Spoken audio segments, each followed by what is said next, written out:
Okay, I'm here with Wyndham. Hello. We're standing outside Empire Studio. Of course we are. Number 10 Empire Studio at Leicester Square.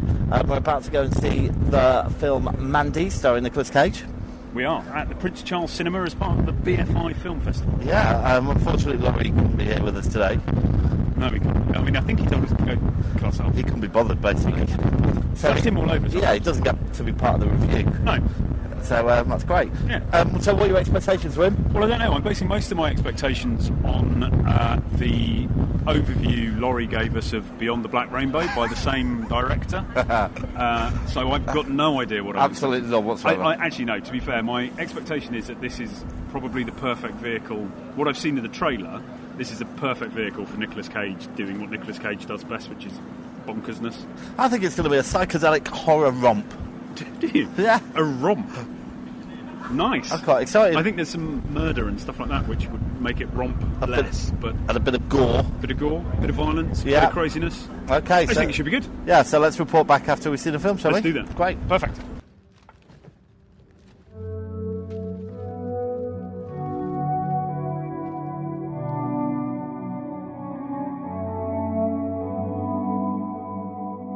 Under the crimson, primordial sky, the wretched warlock reached into the dark embrace.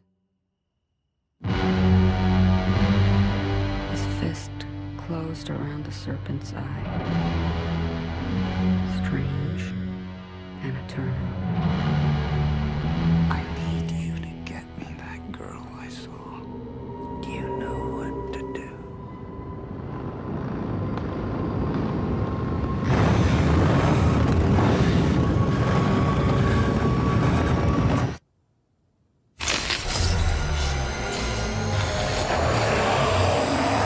You're a special one, Mandy. I, too, am a special one. Let us be so very special together.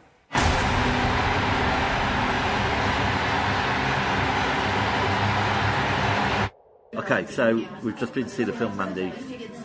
Holy fuck. Yeah. Wow. Jesus. That is.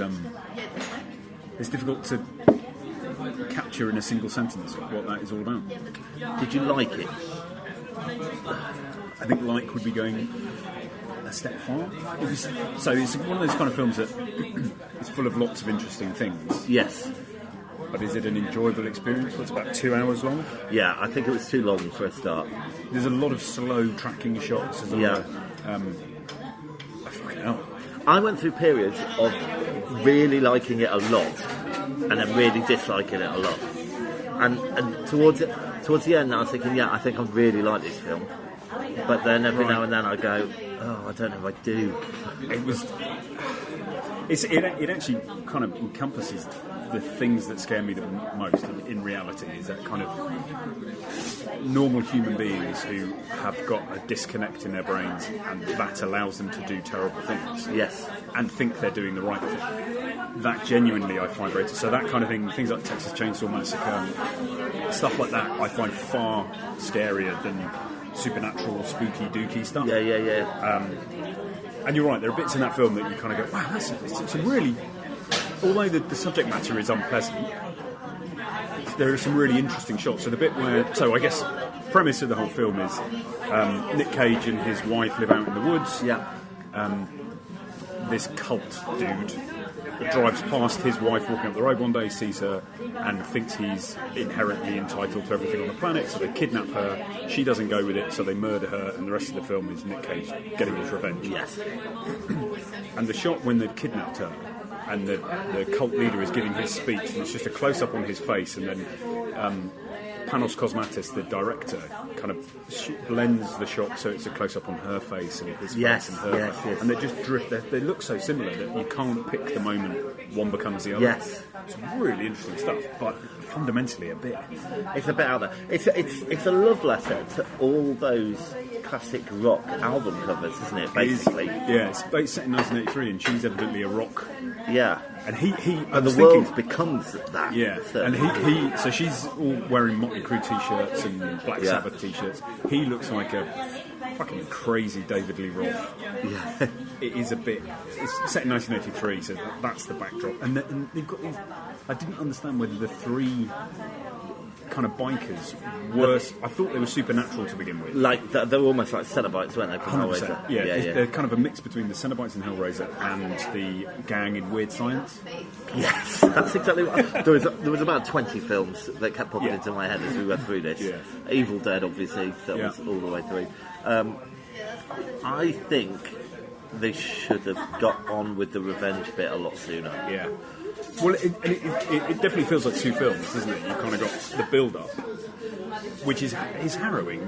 The kidnapping isn't harrowing, but for the fact you've got these kind of Hellraiser Cenobite Yes. kind of characters in there, which are a bit freaky-deaky. Yeah. But once she rejects the advances of the cult leader, the way they murder her and torture him, yeah, that's horrible. It's not easy watching. No, and obviously, well, not obviously, but it's in chapters and things like that. So it reminded me very much of a Tarantino film. Mm-hmm. And again, I suppose that's why it could have easily been split into two. Well, exactly like Dawn of the Dead. Yeah. No, not Dawn of the Dead. Thing in the Dawn. The vampire one. Yeah. What's that called? From Dusk Till Dawn. The Dawn. Yeah. Yeah. So it's quite funny in places as well, though. It gets funnier towards the end. Random little bits and pieces, and so we've spoken a little bit about Paul Verhoeven recently and the way he likes to drop adverts in and stuff like that. Paul Verhoeven. Apparently. Oh, is it Verhoeven? Yeah, I was told by my Paul friend himself. Vicky. She only just listened to that show and she's told it's Verhoeven. She got very upset, didn't she? Yeah. Oh dear. So Paul Verhoeven, he uses those adverts, but the Goblin Cheddar advert in this. Yeah, I mean, is that real? I'm going to have to look that up. I don't think so, but that was a bit weird, where this kind of goblin character spews mac and cheese. It was very odd. Yeah, I mean, I thought there was great characters. I mean, Nicolas Cage I thought was brilliant. And we said before we went in to watch it, this was going to be a perfect vehicle for him to be himself, and I think it's right. He got to do the wide eyes and the bare the teeth and the... Yeah. It was really stylistic. So the use of colour is really interesting. Yeah. It's very red.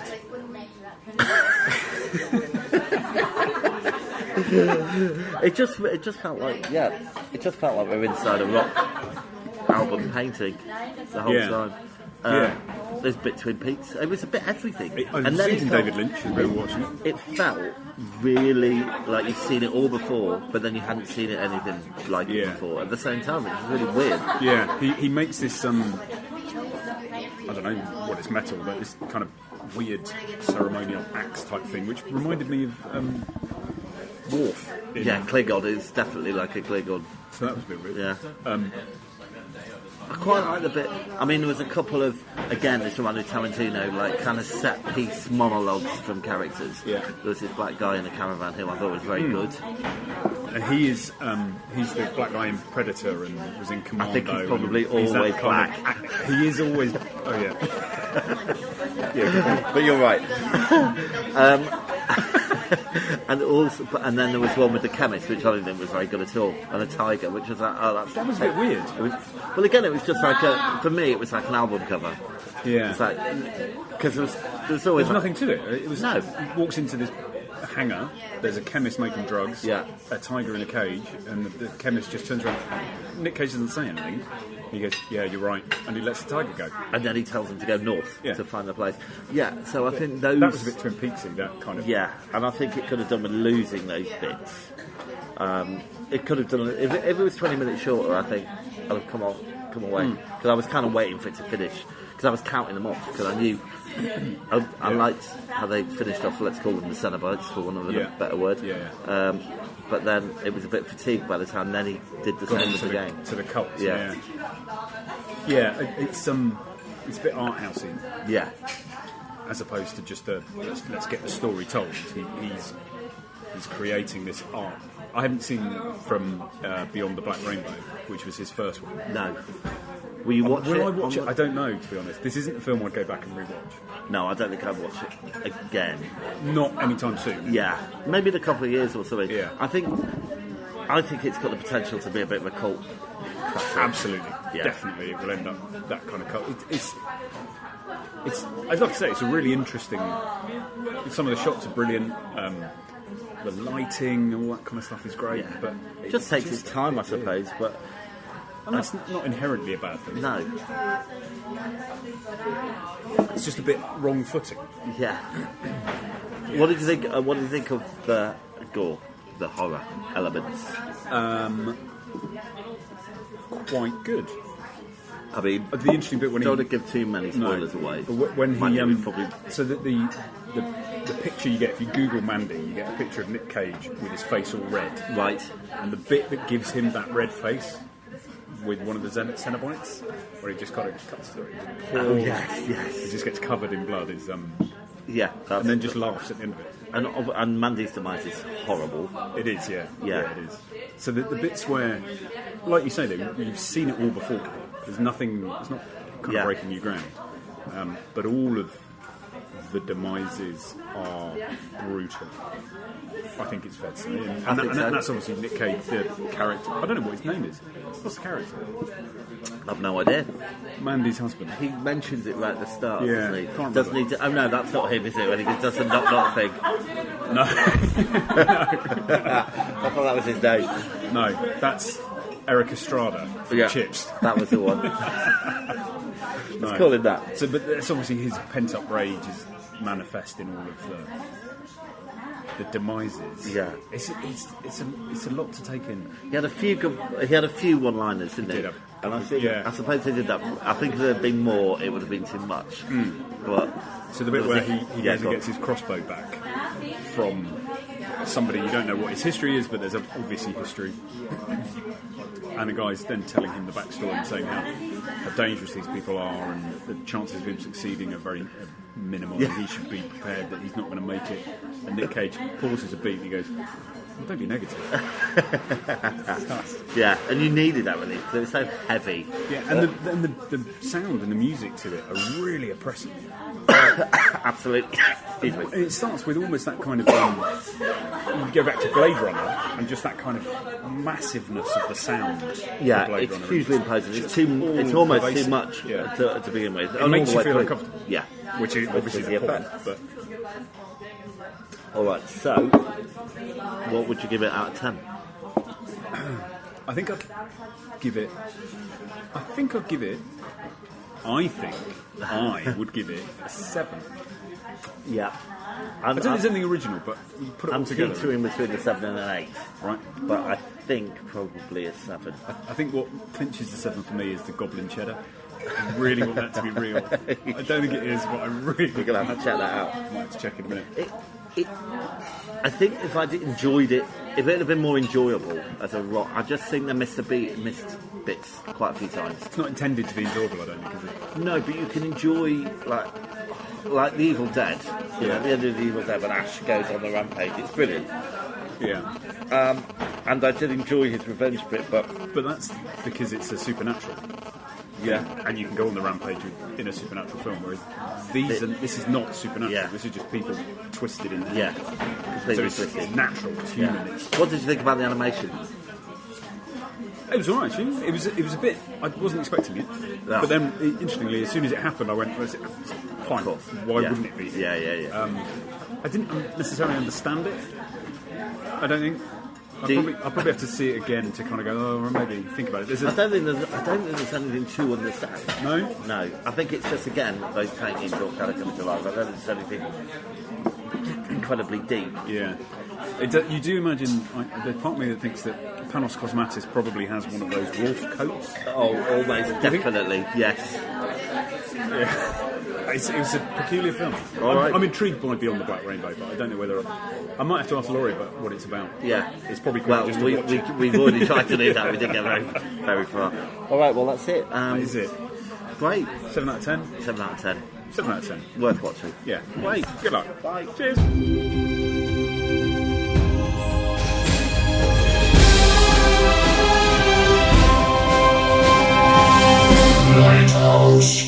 Right, so as Laurie couldn't be bothered to join us at the cinema, we've arranged to have a little catch up now over the internet. Hello, Laurie. Hello, sunshine. Yeah, so I've been lucky enough to go and check it as well, though. So sorry I wasn't with you both, but Well, that's all right. I forgive you. Well, yeah. About... Yeah. So you're the one that kind of tuned us into this film. When did you hear about it? Right. Well, to be fair, let's be truthful now. So one of your fellow podcasters on a different podcast, the 15-Minute Theatre, Uncle Vicky, 15 minutes theatre. Sorry, 50 minutes. You'd never be able to fill that, would you? Uncle Vicky flagged this one to us, and we just saw this crazy nuts trailer, and immediately I was hooked when I saw that trailer. I was like, what the shit is this? It looked crazy, colours, it tapped in completely to the kind of stuff that I loved. So obviously immediately super interested. So yeah, we just started doing a bit of digging around, didn't we? And sort of promoting the film, completely unaware of really what it was going to be. One of the listeners flagged to us a film called The Black Rainbow by the same director, Panos Cosmatos. And we went off and did a bit of research. So we've been really looking forward to this film coming out. And I don't know how you feel. I haven't spoken to you about it, but holy shit. All my predictions were realised and then some. You loved it, yeah? Absolutely loved it. Every single moment of it. Just amazing. Why? Amazing. Why? It's just that cinematic experience that just comes, not very often. It's just pure cinema. You can just completely get caught away with it. It's kind of everything. This film does everything. It surprises you. It's beautiful. It's disgusting. It's horror. It's druggy. It's scary. It's tender. It's violent. It's just everything. I mean, you can kind of, when you're looking at it, okay, right, it's a Nicolas Cage film. You can sort of be a little bit snooty and go, oh yeah, I know what they're doing. Kind of that cheap kind of, let's see Nicolas Cage go nuts. Well, yeah, he does go nuts, but how does he go nuts? Amazingly nuts. The thing is with Cage, he's kind of got that uniqueness. Sometimes when he nails it, he really nails it. So we're talking like, Raising Arizona, Wild at Heart, Kick-Ass or whatever. And this is, I think, to be honest, kind of the best thing I've ever seen. It's definitely on par with like Wild at Heart, which is probably one of my favorites as well. But as a film, as that experience, back to that, this is just stonking. And as I was watching, actually, I realized I was witnessing a classic. Do you know what I mean? I mean, I appreciate I'm talking a lot now, but it kind of put me in that mind of, when I speak to my older brothers or whatever and stuff like that, they were around at a time when Alien came out. He went to the cinema and saw Alien. Holy shit. I'm really jealous of that. Those just amazing films that came out back in the day. And this film has obviously tapped into that whole retro, that whole sort of classic. But it's that kind of experience of, okay, I'm witnessing a classic here. People may well be jealous of me being able to go to the cinema and see this kind of thing. And why does it make it a classic? Can I go into this bit? Why I feel that? Please it's probably because Panos Cosmatos, you can just tell the influences that he's got. So you can see in this film Dario Argento, you can see Kubrick, you could Carpenter, and he just nails it. He nails every single beat. You're absolutely right. So yeah, I think it was very much a film of opposites. So yes. So it felt like you'd seen it all before, yet you'd never seen it before. Like this, yeah. So obviously it had loads of influences. I went through some with Wyndham, but obviously The Evil Dead, big one, massive one. I can't remember all the other ones, but there was quite a few. Yeah, but like Dario Argento, the palette of like Suspiria, Yes, the reds, the blues, the greens, all that's all completely there. You kind of got certain framing of Kubrick. You've got the soundtrack and kind of the junky feel of Carpenter. And Tarantino, I thought was a big influence. Massive. So like that feeling when you first saw sort of Pulp Fiction, Absolutely. A modern classic in the making, or the first time you watched Texas Chainsaw Massacre, or The Thing, or Suspiria. That feeling. It's like, this is bang on par. This is boom. So while I was watching it, I'll be honest, I couldn't work out whether I was watching something I was really enjoying or something I wasn't really enjoying at all. And I kind of went through kind of waves. So one minute I'd be like, "Fuck, this is Yeah. amazing," and then Yeah. there were certain scenes that didn't work for me, and I thought they were just putting kind of pretentiously, really. So the chemist and the tiger, for example. Yeah. You know, it was like, is there really any point of this? No. So you've got to remember at that point of the film, okay, we've gone into this whole drug exodus. This film, you know, something happens. Are we going to give it away? I don't think we're going to give it away too much. No. But something kind of happens, all right? A big thing happens to this, you know, the Nicolas Cage character, Red. Uh-huh. So then all of a sudden the film turns into this sort of really druggy kind of trip. Now that bit where he goes into the chemist, I don't know if you've ever partaken in intoxications and stuff like that. I never have at all. But if I ever had, I would imagine there's a certain element of teleconnectivity, psycho connection. So that, you know, that guy is there, standing there a bit off his tree as well, and he just feels from Red his story, and Red's kind of talking to him, and he suddenly realizes, oh shit, I shouldn't have that tiger in that cage. You need to go. And he just understands more. He doesn't have to say a word. Yeah, I don't think so Nicolas really Cage says anything, does he? Eh? I don't think Nicolas Cage says anything in that scene. No, he doesn't say a word. Doesn't say a word. And that whole bit as well. It starts you then thinking. It goes back to Mandy. You know, kind of what she is. This creative artist and very, very in touch with nature. Very ethereal kind of figure. And she's been doing these drawings of like these big monsters, like this big tiger and all that kind of stuff, and dragons, and she's kind of there with it. And then you start realizing actually that Red is probably that tiger, that dragon, you know, that strong thing. Should we do a quick synopsis? Should we kind of go back a bit and give I've kind of talked about that a little bit with Wyndham, so we know what. Okay. Yeah, I thought. I was saying to Wyndham, it reminds me very much of all those old album covers of the early 80s of like death metal and. Oh yeah. All that kind of this stuff. is a. Let's talk a little bit about the music, because it's quite oppressive. Yeah. So you said about metal. So yeah, the metalers are gonna love this film. Yeah. They're gonna say this is like, yeah, man, this is a proper metal film. And it really, really is. But the music, I think is great. I think it's deliberately oppressive. Obviously Panos Cosmatos is very conscious of the soundtrack. I mean, The Black Rainbows, the film that he did back in 2010, was a very electronic, Moog based sort of soundtrack, and that feels kind of very different. And then he's now consciously done this one is with that kind of raw, that essentially that metal line that you're talking about. Now the animation scenes, you know, that you get in it breaks into that. For me personally, I feel like the backdrops are just beautiful, but the actual animation of Mandy herself was just a little bit.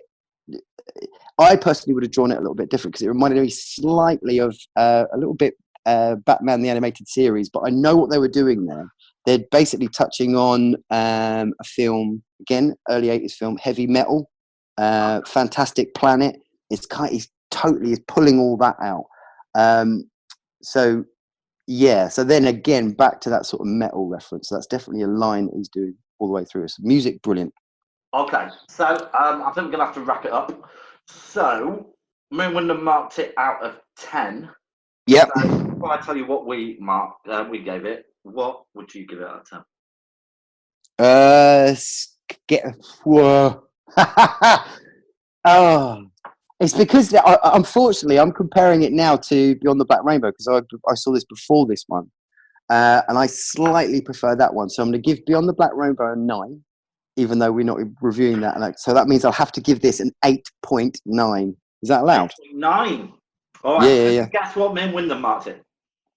I reckon Wyndham went 5 and you went 8. Wyndham went 7 and I went 7.5. Oh my God! What is wrong with you two?